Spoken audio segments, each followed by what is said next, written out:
ኖቼ በያላችሁበት ሁሉ ሰላምና ጤና ይብዛልኝ። እንግዲህ አንድ አባቴ መከሩኝ ምክር ልንገራችሁ። ሁላችሁም በጥሞና አዳምጡ። እንዲሁም ደግሞ ቪዲዮውን ላይክ እያደረጋችሁ ጀምሩልኝ። ልጄ ሆይ አሉኝ፣ የምነግርህን ቃሌን ስማ።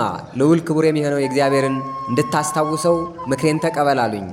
ልጄ ሆይ ነገርን ሚስጥርን የሰማህ እንደሆነ በልብህ ውስጥ ሰውረው፣ ለሌላ አትግለጠው። ተመልሶ የእሳት ፍም ሆኖ አንደበትህንና አካላትህን ሁሉ እንዳያቃጥልህ፣ በዚያ ላይ እገሌ ሚስጥር አይቋጥርም አሰኝቶ ስድብና ውርደትን ያስከትልብሃል አሉኝ። ሌላው ምክራቸው ምን መሰላችሁ? ልጄ ሆይ ዓይን ያየውን ሁሉ አትሳብ።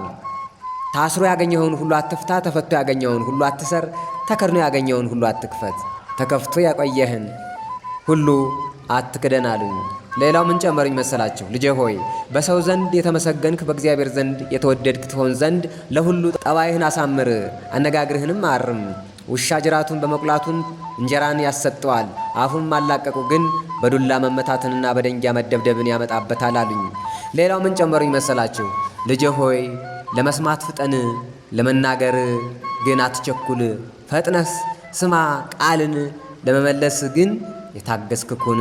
የተወደዳችሁ ወንድሞቼ ሆይ ሰው ሁሉ ለመስማት የፈጠነ ለመናገር የዘገየ ለቁጣም የዘገየ ይሁን ይላል መጽሐፋችን። እና የመጨረሻው ምን ነገሩኝ መሰላችሁ? ልጄ ሆይ የሰው ዓይኑ ባለማቋረጥ እንደሚመነጭ እንደ ውሃ ምንጭ ገንዘብ ቢያይም እንግዲህ አይጠግብም፣ ወደ መሬትም ካልገባ በስተቀር ገንዘብ ለማግኘትና ለመሰብሰብ ሲል ረፍት የለውም ይላሉ።